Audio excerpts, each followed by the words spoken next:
This is the Coach Calhoun Show featuring Fairmont State University men's basketball head coach Jerrod Calhoun. The show is presented by Little General and Valley Distributing. All right, Coach, first edition of the Coach Calhoun Show. Finals week is over for your guys. Talk about their GPAs and how this semester went for them. Well, man, I couldn't be prouder. This is the highest GPA team I've ever seen. We're at a 3.3. Every player on the roster got above a 3.0, so it just speaks volumes for their commitment in the classroom. I think they realize how important education is here at Fairmont State. So as a staff, we're just really excited about what they were able to accomplish. Right. Does that ever translate onto the court in terms of knowledge and things like that? And how do you see that in your guys? Well, I hope it translates a little better second semester. We've made a lot of bonehead mistakes, but no, I think more importantly, I think it shows what type of people we have in our program and what they're about. You know, I think they understand the importance of that education, that degree, and then life after basketball. I think everybody here knows that at the end of the day, basketball can only take you so far. So we certainly have some guys with aspirations to play overseas and play different places, but at the end of the day, we're here to get an education, and we couldn't be prouder. Sure. Going with the stress of finals week, obviously you guys have your last non-conference game coming up. How important is it for the guys to get through their finals and be able to focus on that and then kind of take the next step and go towards basketball this weekend? Yeah, this is always my favorite time of the year. We have about a month off, from school. So the guys are in here nonstop. During the week when they're in school, we have, very limited time what the NCAA allows us per week, 20 hours. So now, the last 4 days we were able to do double sessions. And I think this is the time of year that the really good teams get going, get better. Our big thing is the injuries, so we've really held some guys out of practice where some of the younger kids, particularly R.J. Hutcherson and Trent Elliott, they've been able to get a lot of reps. So that's really helped us, in the last couple days. Sure. Just looking back at the last couple of games, you guys have really close games, but somehow haven't been able to close them out. What are you seeing from your team in terms of closing out games? Yeah, what we did this week is we went back and we watched all our losses, the final 3 minutes of every game. Obviously watched our last game against Winston-Salem State, watched that entire tape. And what we're finding is we're really beating ourselves in a lot of different areas. Up until the Winston-Salem game was rebounding the basketball and fouling. Our opponents were shooting 20 free throws, making 20 free throws per game. This particular game, the last game, Winston-Salem State, it was our turnovers. 6 assists, 24 turnovers.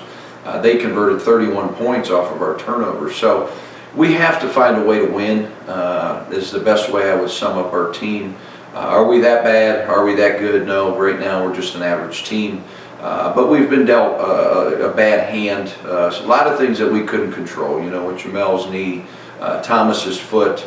I don't think anybody in the program has made excuses about that. We've moved forward. Bob Cable's done a tremendous job trying to get those guys ready, even if they practice 30 minutes a day or 20 minutes, whatever they're able to do. So my big thing is when we come back from break, hopefully we're a little bit healthier than we've been, and that's going to be crucial down the stretch. Right. Speaking with those injuries, Thomas has been able to come back. I mean, he had 20 points and 16 rebounds last week. Jamel, before this past week, has been putting up good numbers. How are these guys battling through these injuries, and what have you seen from them? Well, I think it's their mindset, man. I think both kids love basketball. They're very passionate about what they do. They absolutely love basketball. But it's very hard to get any sort of rhythm, So those two guys are really playing on adrenaline. When the game comes around, right. Thomas has been basically playing on 1 foot. He gets through the warm-ups and then basically plays off the adrenaline. And Jamel, with his particular injury, it's more of a toughness type thing, and the amount of pain he can tolerate because he's in constant pain when he's playing. Right. Big game for you guys this weekend, Fairmont. What do you see out of them? Well, Bellarmine is one of the best Division II programs in the country. You look at them as a whole, Scott Davenport's one of the best coaches in the country. His background is tremendous, worked a lot of years with Rick Pitino, one of the best coaches in the country, was at Louisville with him. Right. Goes to Bellarmine and really just builds this thing into a national power. Won a national championship in 2011. And, if you study their program every year, they're a top 10 team. They've got beautiful facility, beautiful campus. He just does a tremendous job of getting guys in that program that fit his style. They're very skilled. They average 22 assists per game, which is the highest I've ever seen from an opposing team. So they're a tremendous passing team, and they can all shoot the ball. Right. They did suffer a loss the other week, but it was still very good. I think number 3 in the country at the time. Does that take any precedence for you guys? What did you see in terms of anything with that? Well, that was a tremendous game. That game could have went either way. Florida Southern is very, very good, very athletic. They had an All-American there that played tremendous. So that game could have went either way, but I think the key to this game is tempo. If we sit back and let them run half-court offense and do what they want, they're really, really good. Last year we had some success with them. Weren't able to close out the game at home by pressuring them, not only in the full court but in the half court. We've got to do a great job of getting in passing lanes, making them back cut us, and then have constant ball pressure. Right. They have a guy who's in my opinion, one of the best guys in the country, Jake Phelan, I think his name is, averaging 18 points, a little over 10 rebounds, shoots lights out, 70% from the floor. He led the nation last year in shooting percentage. How do you guys plan on matching up with him? Yeah, I tell you, he's a perfect Division II player. He's about 6'4", 6'5". Just knows how to play. His biggest strength is his smarts, offensively and defensively. One of the best passers I've seen at this level. So we have to be very aware when he gets the ball not to fall asleep, because you see him kick out for threes. And then when he gets the ball in the post, he's very efficient. As you said, he's shooting 60% once again, same as last year.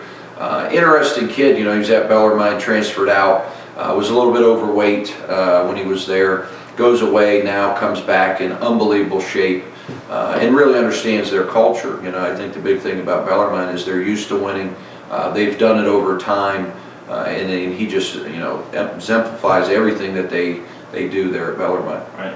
Does that school remind you any bit of Louisville? I mean, they're in the same state there, pretty close together, just with the coaching staff and everything like that. Yeah, I think they're very passionate. When you go to their games, I live scouted them last year. They get great crowds. The state of Kentucky loves basketball, especially Louisville.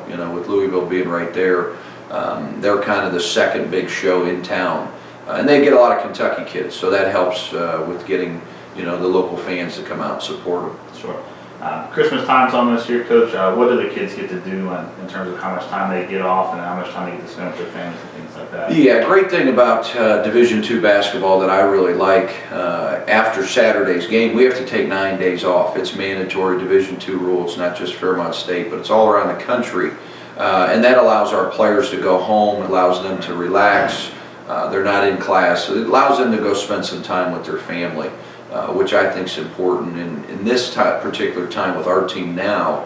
We really needed to try to get healthy, so we won't see them from the 20th through the 29th. They'll come back on the 29th, and we'll have about 5 days to get ready for conference play.